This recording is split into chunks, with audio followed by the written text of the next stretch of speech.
ಎಲ್ಲರಿಗೂ ನಮಸ್ಕಾರ. ರುಚಿ ಅಡುಗೆಗೆ ಸ್ವಾಗತ. ಇವತ್ತು ಸೂಪರಾಗಿರೋ ಒಂದು ಆಲೂಗಡ್ಡೆ ಚಾಟ್ ಮಾಡೋಣಂತೆ. ಸಖತ್ತಾಗಿರುತ್ತೆ ತಿನ್ನೋದಕ್ಕೆ, ಬೇಗನೂ ಆಗೋಗುತ್ತೆ. ಅದನ್ನ ಹೇಗೆ ನಾನು ಮಾಡ್ತೀನಿ ಅಂತ ನಿಮಗೆ ತೋರಿಸ್ಕೊಡ್ತೀನಿ. ಬನ್ನಿ ಶುರು ಮಾಡೋಣ ಹಾಗಿದ್ರೆ. ಇದಕ್ಕೆ ಏನು ಬೇಕು ಅಂತ ಫಸ್ಟ್ ನೋಡೋಣ. ಸಣ್ಣದಾಗೆ ಹೆಚ್ಚಿರೋ ಈರುಳ್ಳಿ ತೊಗೊಂಡಿದ್ದೀನಿ.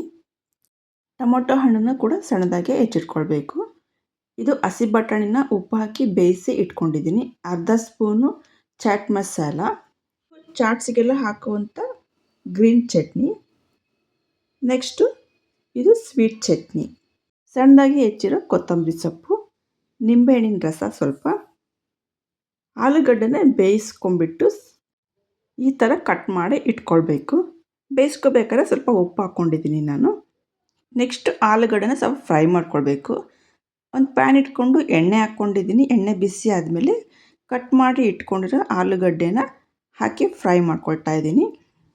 ಬೇಯಿಸಿದ ಆಲೂಗಡ್ಡೆನಲ್ಲೂ ಕೂಡ ನೀವು ಚಾಟ್ ಮಾಡ್ಕೊಳ್ಬೋದು, ಅದು ಕೂಡ ಚೆನ್ನಾಗಿರುತ್ತೆ. ಆದರೆ ಫ್ರೈ ಮಾಡಿದ ಆಲೂಗಡ್ಡೆಯಲ್ಲಿ ಮಾಡಿದ್ರೆ ತುಂಬಾ ರುಚಿ ಜಾಸ್ತಿ ಇರುತ್ತೆ. ಹಾಗಾಗಿ ನಾನು ಸ್ವಲ್ಪ ಫ್ರೈ ಮಾಡ್ಕೊಳ್ತಾ ಇದ್ದೀನಿ. ನೋಡಿ, ಆಲೂಗಡ್ಡೆ ಚೆನ್ನಾಗಿ ಫ್ರೈ ಆಗಿದೆ. ಈ ಥರ ಬ್ರೌನ್ ಕಲರ್ ಬರಬೇಕು, ಅಲ್ಲಿವರೆಗೂ ಫ್ರೈ ಮಾಡ್ಕೊಳ್ಬೇಕು. ಆಲೂಗಡ್ಡೆ ಬೇಗನೆ ಫ್ರೈ ಆಗೋಗುತ್ತೆ. ಒಂದು 5 ನಿಮಿಷ ಫ್ರೈ ಮಾಡಿಕೊಂಡ್ರೆ ಸಾಕು. ಇವಾಗ ಇದು ಚೆನ್ನಾಗಿ ಫ್ರೈ ಆಗಿದೆ. ಒಂದು ಬೌಲಿಗೆ ಹಾಕ್ಕೊಳ್ಳೋಣಂತೆ ಇದನ್ನು. ನಾನು ಒಂದು ಬೌಲಿಗೆ ಫ್ರೈಡ್ ಆಲೂಗಡ್ಡೆನ ಹಾಕ್ಕೊಂಡಿದ್ದೀನಿ. ಇವಾಗ ಇದಕ್ಕೆ ಸಣ್ಣದಾಗೆ ಹೆಚ್ಚಿರೋ ಈರುಳ್ಳಿ, ಸಣ್ಣದಾಗೆ ಹೆಚ್ಚಿರೋ ಟೊಮೊಟೊ ಹಣ್ಣು, ಸಣ್ಣದಾಗಿ ಹೆಚ್ಚಿರೋ ಕೊತ್ತಂಬರಿ ಸೊಪ್ಪು, ಚಾಟ್ ಮಸಾಲ ಅರ್ಧ ಸ್ಪೂನು, 1 ಸ್ಪೂನು ಪುದೀನ ಚಟ್ನಿ ಅಥವಾ ಗ್ರೀನ್ ಚಟ್ನಿ, ಖಾರದ ಚಟ್ನಿ ಏನು ಬೇಕಾದ್ರೂ ಅನ್ಬೋದು ಇದನ್ನು, sweet chutney 1 spoon. Next 2 spoon ಬೇಯಿಸಿರೋ ಬಟಾಣಿ ಕಾಳನ್ನ ಹಾಕ್ಕೊಳ್ತಾ ಇದ್ದೀನಿ. ಸ್ವಲ್ಪ ದಾಳಿಂಬೆ ಹಣ್ಣನ್ನು ಹಾಕ್ಕೊಳ್ತಾ ಇದ್ದೀನಿ. ಇದು ಆಪ್ಷನ್ಲು, ಬೇಕಾದರೆ ಹಾಕ್ಕೊಳ್ಬೋದು, ಬೇಡ ಅಂದರೆ ಬೇಡ. ಸ್ವಲ್ಪ ನಿಂಬೆಹಣ್ಣಿನ ರಸ, ರುಚಿಗೆ ತಕ್ಕಷ್ಟು ಉಪ್ಪು ಹಾಕ್ಕೊಂಡು ಚೆನ್ನಾಗಿ ಮಿಕ್ಸ್ ಮಾಡ್ಕೊಳ್ಬೇಕು ಇದನ್ನು.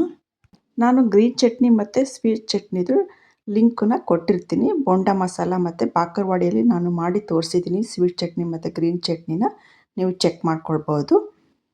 ನೋಡಿ, ಇವಾಗ ಚೆನ್ನಾಗಿ ಮಿಕ್ಸ್ ಮಾಡಿದ್ದೀನಿ. ಆಲೂಗಡ್ಡೆ ಚಾಟು ತಿನ್ನೋದಕ್ಕೆ ರೆಡಿಯಾಗಿದೆ. ಇದು ಬೇಗನೆ ಆಗೋಗುತ್ತೆ. 5 ನಿಮಿಷದಲ್ಲಿ ಆಲೂಗಡ್ಡೆ ಬೇಯಿಸ್ಕೊಳ್ಳೋದು, ಫ್ರೈ ಮಾಡ್ಕೊಳ್ಳೋದು ಅಷ್ಟೇ ಟೈಮ್ ಹಿಡಿಯೋದು ಇದರೊಳಗಡೆ. ಇದನ್ನು ಒಂದು ಪ್ಲೇಟಿಗೆ ಹಾಕ್ಕೊಳ್ತಾ ಇದ್ದೀನಿ ನಾನು. ಇದನ್ನು ಪ್ಲೇಟಿಗೆ ಹಾಕ್ಕೊಂಡಾದ್ಮೇಲೆ ಸ್ವಲ್ಪ ಸೇವ್ ಖಾರ ಹಾಕ್ಕೊಳ್ಳೋಣ ಅಥವಾ ಬೂಂದಿ ಖಾರ, ಯಾವ್ದು ಬೇಕಾದರೂ ಹಾಕ್ಕೊಳ್ಬೋದು. ಸ್ವಲ್ಪ ಸಣ್ಣದಾಗಿ ಹೆಚ್ಚಿರೋ ಈರುಳ್ಳಿ, ದಾಳಿಂಬೆ ಹಣ್ಣು ಸ್ವಲ್ಪ ಮೇಲೆ ಹಾಕ್ಕೊಳ್ತಾ ಇದ್ದೀನಿ. ತಿನ್ನೋದಕ್ಕೆ ತುಂಬ ರುಚಿಯಾಗಿರುತ್ತೆ ಮೇಲ್ಗಡೆ ಸೇವ್ ಹಾಕ್ಕೊಂಡ್ರೆ. ಸಂಜೆ ಸ್ನ್ಯಾಕ್ಸಿಗೆ ಮಾಡಿಸಿದ ಸ್ನ್ಯಾಕ್ಸ್ ಇದು, ತುಂಬಾ ರುಚಿಯಾಗಿರುತ್ತೆ.